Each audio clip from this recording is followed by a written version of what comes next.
Nako, eto na mga sangkay, ang pinakamasipag na sekretary ni Pangulong Bongbong Marcos na si Secretary Dizon. Nagsalita na nga po tungkol dito sa pasabog ni Zaldico. Pag-usapan po natin.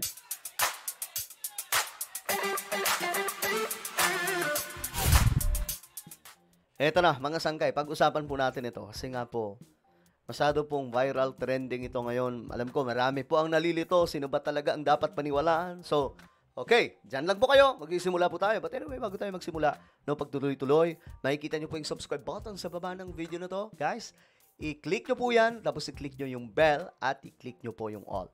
Sa mga nanonood naman po sa Facebook, syempre, i-follow nyo po yung ating Facebook page. Okay, this is it guys. Eto na nga po, ang pasabog ni DPWH Secretary Dizon. Ngayon, ang tanong kasi dito, kung naniniwala ba siya? Maganda yung punto niya dito, pakinggan po natin. Para po sa mga kababayan po natin, nalalilito, makinig po kayo at pagkatapos niyo ito mapanood, mga sangkay, sigurado, mas maliliwanagan na kayo at i-share nyo po ito. Okay? Ipamalita po ninyo para po makatulong. Other matters, no? May pasabog si dating Congressman Zaldico. Ini-involve niya si Presidente at si Speaker Romualdez doon nga sa sinasabing insertion, 100 billion daw. Anong tingin mo dito? Ako, personal ko lang na opinion. Personal ko ang opinion ko. Unang-una, kung maaalala nyo, ang Presidente ang nagpasabog nito. Yun ang unang punto. Kung maaalala nyo, ang Presidente ang unang nagpasabog na ito. Doon pa lang malaking punto na po yun. Mga sangkay na masasabi natin, malabo yan. Na si BBM ang magiging mastermind. Kasi kung siya ang mastermind, bakit niya pa sasabugin ito? Di ba ang dapat niyang gagawin ay itatago yan? Sa SONA mismo. At simula nung SONA, hanggang ngayon, hindi lang salita ang ginawa ng Presidente, konkretong aksyon ang ginawa ng Presidente para mapanagot lahat ng dapat managot. Binuo ang ICI, ang dami ng mga kinasuhan, lahat ng mga reforma natin sa DPWH, sinabi ng Pangulo, gawin natin lahat yan. At most importantly, sabi niya, wala tayong sisinuhin kung saan tayo dadali ng ebidensya, doon tayo pupunta kahit sino pa yan, kahit kamag-anak pa niya yan. Ang ganda ng punto noon, mga sangkay. Ang sinabi ng Pangulo, wala tayong sisinuhin. Kahit kapamilya, kung saan tayo dadalhin ng ebidensya, doon tayo. Kasi hindi po pwede ito maging chismis lang. Nakagaya ng ginagawa ni Zaldico. Nakagaya ng ginagawa nila Gutesa. Ginagawa ng mga DDS. Magpapasabog ng chismis, walang ebidensya. Di po ba? Kahit kayong singot-singot ni PBBM na pinakalat nila doon, mga sangkay, may ebidensya? Wala. Puro chismis. Ngayon, mga sangkay, sabi po ni Dizon, tandaan natin, ang nagpasabog na ito, si PBBM. At simula nung pinasabog niya ito ng SONA, sunod-sunod ang kanyang ginawa. May mga binuo yung ICI, may mga nalantad na mga pangalan, may mga nakasuhan na mga sangkay, may mga makukulong sa susunod na mga araw. So dito pa lang mga sangkay, sa loob ng 3 buwan, malaki na po ang nagagawa ng Presidente natin. Ganon kabilis. Ganon kabilis mga sangkay. Tapos sasabihin, si BBM ang mastermind. Remember, walang presidente na nakagawa na ito. Even the former president na sinasabi po nating astig, matapang, hindi po nakapalag sa sindikato. Bakit? Ba't di nakapalag ang mga naunang presidente? Kasi nga po babalik na rin sila ng mga yan. Sila ang ituturo. Kaya nga sabi ko sa inyo, hindi po ako magtataka kung si Martin Romualdez, si Bunuan, ituturo din si BBM. Bakit, mga sangkay? Bakit? Para po makaligtas sila. Para po maabsuelto sila.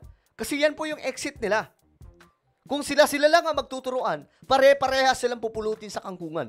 Pero kung ituturo nila si BBM at magiging presidente si VP Sara, ligtas, absuelto ang mga kurap, ang mga buhaya. Ganun po ang mangyayari dyan, mga sangkay. Kaya naman, imbes na si Romualdez lang ang ituro, sinama na po si PBBM. Bakit? Para mas maganda ang kanyang exit. Yung kanyang exit point ay maliwanag. Mas maayos, isipin nyo naman mga sangkay, ang deal is magiging absuelto ka. Ang lupit mga sangkay. ikaw na nabuhaya, ikaw na nagnakaw, ikaw na may mga luxury planes, absuelto ka. Eh di po ba, ang galing? Yun, paulit-ulit sinabi ng Presidente. In fact, kahapon lang, nagbigay siya ng report, komprehensibong report ng lahat ng ginawa ng gobyerno sa loob lamang ng 3 buwan. In 3 months, ha? 3 buwan. Alam ko, marami sa atin natatagalan. Pero sa totoo lang, hindi yun patagal. Sa loob lamang po ng 3 buwan, ang dami na pong nagawa. Dito. Ang dami na pong nangyari, mga sangkay. Ang dami na pong nabunyag. Hindi po ito katulad doon na nag-expose lang tapos wala na. Di po ba? No, so, hindi yon consistent dun sa sinasabi ni Congressman Saldico. Mismo, yun pa lang. Alam po natin ang hindi consistent. Yung drama ni Saldico, hindi po tumatayo talaga, mga sangkay. Malabong malabo. Na may involvement ang Presidente dito. Kasi, kung involved ka, bakit ikaw mismo magpapasabog? That's the point, mga sangkay. Kasi kung involved ka, bakit ikaw mismo magpapasabog? Di ba, mga kababayan? Kung ikaw ang mastermind, bakit ko ituturo na ganito ang kasalanan? Lahat yan ituturo ka eh. Lahat babalik sa'yo. Kung ikaw ang mastermind, ang gagawin mo dyan, itatago mo yan. Hanggat maaari, tabunan mo yan ng tabunan. Para ano? Hindi ka maituro. Kat na nang sinabi ni Dizon dito, mga sangkay. Presidente dito. Kasi, kung involved ka, bakit ikaw mismo magpapasabog? Mismo. Bakit mo gagawin lahat ng ito? Bakit mo ibubuo ang isang independent commission? Mismo. Diba? Simpleng-simple, mga sangkay. Common sense lang. Guys, napakadali lamang pong isipin yan. Kung siya ang mastermind, hindi niya ilalanta dito. Hindi siya magbubuo ng ICI. Hindi siya pupunta sa mga ghost projects. Wala po siyang gagawin dito, kundi tabunan ng tabunan lang para hindi mahalata. Ang bihira. Bakit mo sasabihin na lahat ng dapat managot, dapat managot? Bakit mo sasabihin na bago magpasko, sigurado nang may makukulong?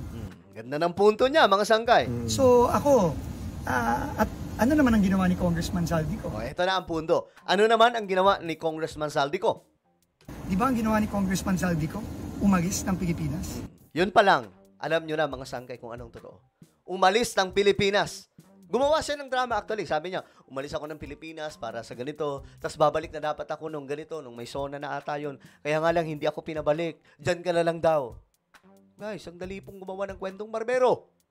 Ang dali pong gumawa, especially pag ikaw ay kurap, pag ikaw ay buhaya, magaling kang gumawa ng kwento, magaling kang gumawa ng script. Eksperto ka sa ganyan. Professional ka sa pagsisinungaling.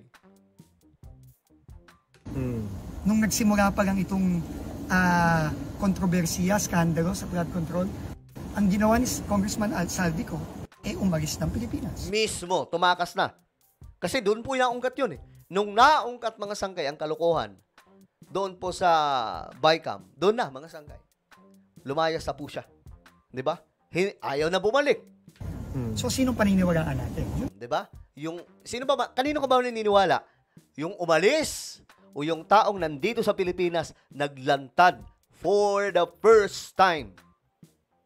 Wala pong nakagawa niyan. Si BBM lang. Ako, personal ko rin na opinion.